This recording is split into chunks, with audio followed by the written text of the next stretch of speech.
Merdi namaliza watu Mungu watu wa mingi Amahoro y'Imana akomeze kubana namwe abakunzi ba Click Media. Ndagarutse akakanya kugira ngo mbagezeho amakuru ari kuvugwa, amakuru y'umubabaro, amakuru amaze kutugeraho, amakuru y'ibyabaye mu rukerera uyu munsi tariki ya 3 z'ukwezi kwa 10 2024.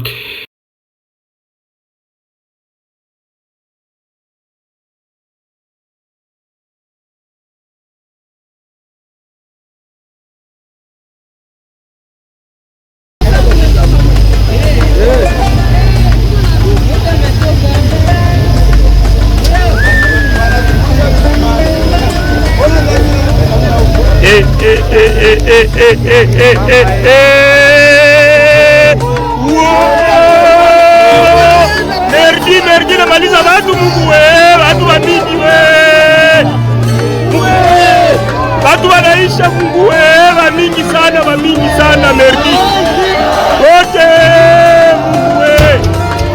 Aha n'ahandi ni mu gihugu cya Congo Kinshasa, umujyi wa Goma, mu gace abamenyereye Goma bazi nka Kituku, aho ubwato bwari butwaye abantu bagera kuri 300 nk'uko byakomeje kugenda bitangazwa, bwaje kurohama. Mu mashusho turi buze kuba turi no kubereka hano kuri screen ku bantu bakurikiye, ndetse abantu bose bari muri ubu bwato bakaba hafi ya bose baje gupfa kubera ko haje umuhengeri, ndetse icyo twita umuyaga mwinshi izaruba yaje mu mazi. Benshi mu bari muri ubu bwato bakaza guhita barohama. Ubu bwato rero bukaba bwarohamye kuri uyu munsi, ni tariki ya 3 z'ukwezi kwa 10 nk'uko twatumaze kubibabwira. Ngende The Click Mokonzi Mwanamboka nkabagarutse kugira ngo aya makuru tugende tuyabagezaho 5 kuri 5, ndetse tunakomeze kwihanganisha abari mu mujyi wa Goma, ndetse bafite bene wabo bari baturutse mu mujyi wa muri site ya Minova ndetse na Kalehe mu bice byo muri Kivu y'Amajyepfo. Ni kuri uyu munsi rero tukaba dukomeje kugenda twihanganisha ababuze ababo. Nk'uko rero tubikesha abari mu mujyi wa Goma ndetse n'abashuti bacu twabashije kubaza amakuru, nuko yimanuka yabaye muri iki gitondo cy'uyu munsi tariki ya 3 z'ukwa 10 2024.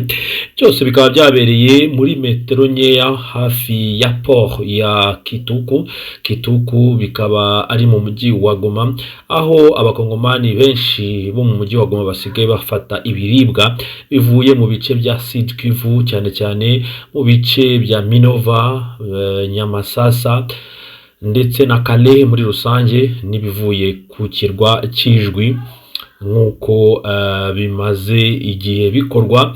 Aba bose bakaba bari basanzwe bakoresha umuhanda wa Goma Minova, umuhanda wafunzwe nyuma yaho ingabo za AFC cyangwa M23 zigaruriye agace ka Shasha ari kamwe mu gace kari hagati y'umujyi wa Sake n'uwa Minova, ndetse ubwo ngubwo bikaba bitagishobotse ko imodoka zihuza umujyi wa Goma ndetse n'umujyi wa Minova, ari naho haturuka ibiribwa byinshi muri iki gihe. Twongereho ko n'igice cya Masisi nacyo cyaturukagamwo imodoka nyinshi cyane, kuri ubu ngubu kitari gukoreshwa n'aba abatuye umujyi wa Goma. Nibwo rero guhita bakoresha inzira y'amazi, ari naho byaje kubera.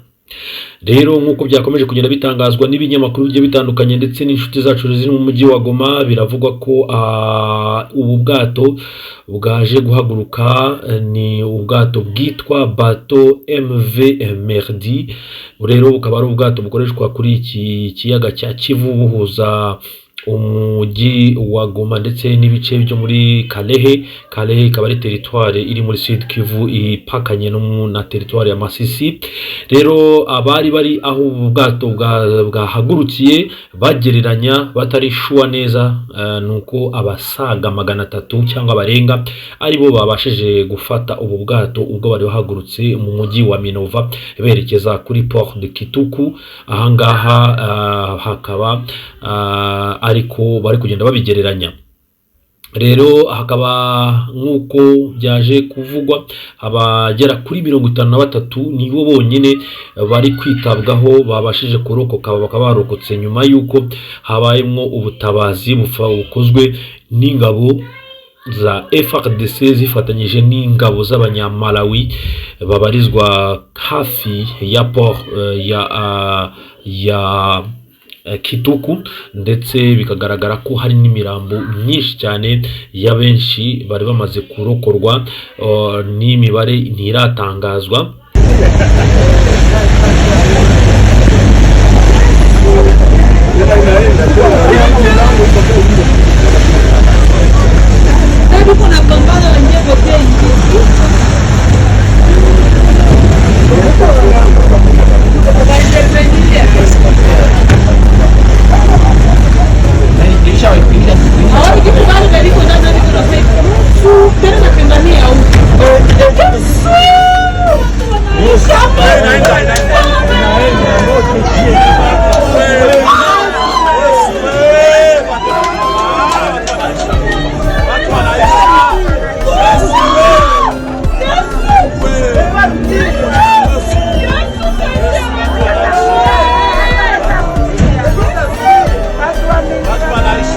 Nk'uko twatumaze kubabwira rero, abatangaza aya makuru batubwira ko ubu bwato bwaje kurohama mu gihe bwari bugeze kuri metero nkeya cyane n'icyambu cya Kituku, ku buryo abantu bari baje kwakira bene wabo bari baturutse mu bice bya Minova babashaga kubabona kandi bakanabapepera, ndetse ubwato bukaba bwarohamye abantu bakuma induru babona ukuntu bagenzi babo bari kurohama. Ibigaragara nko muri filme iteye ubwoba, nk'uko byakomeje kugenda bitangazwa n'ibinyamakuru nka Radio Okapi nabyo byabashije kuvuga kuri iyi nkuru. Rero bari kugenda batangaza gusa ababashije kurokoka, kuko abarohamye bo ni benshi, n'amajana n'amajana, cyane cyane ko n'imibare yari yahagurutse Minova n'abantu babashije kuyimenya. Amakuru rero tugiye gukomeza kuyatohoza, turimo turagerageza kuvugana n'abanyamakuru bari mu mujyi wa Goma kugira ngo batugezeho amakuru 5 kuri 5. Tukaba twari gukoze flash yihutirwa kugira ngo umenye aya makuru, ndetse muyasakaze kugira ngo benshi batabashije kumenya aya makuru babashe kuyamenya, ndetse babashe no kuperereza bamenye niba hari bene wabo bashobora kuba bari muri ubu bwato. Twihanganisha abantu bakomoka mu bice bya Minova, mu bice bya Nyamasasa, mu bice bya Buzi Bulenga, ko ari naho hari haturutse benshi bari kuza mu mujyi wa Goma. Bigaragara ko benshi muri bo bashobora kuba bari abantu basanzwe batuye hariya, ndetse n'abacuruzi bari bagiye kurangura ibiribwa mu mujyi wa Minova. Ubwo rero turakomeza gukurikirana amakuru kugira ngo tubagezeho amakuru 5 kuri 5. Byose turi bumenye turaza kuba tubibagezaho ahangaha kuri Click Media. Muracyari kumwe na The Click Mwana Mboka Mokonzi. Turaza gukomeza kubashakira amakuru yose ashoboka mu gihe cyose twaba tuyafite, kandi turakomeza no kwihanganisha abantu bakomoka hariya babuze ababo, ndetse n'abantu batuye mu mujyi wa Goma muri rusange. Reka tubasezere tubifuriza kugubwa neza, ndetse tunababwira ko tushobora kugaruka mu kanya kuri iyi nkuru tubagezaho byinshi cyane byagiye bitangazwa ndetse byamaze kumenyekana.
Merdi na maliza watu Mungu we, watu wa mingi we.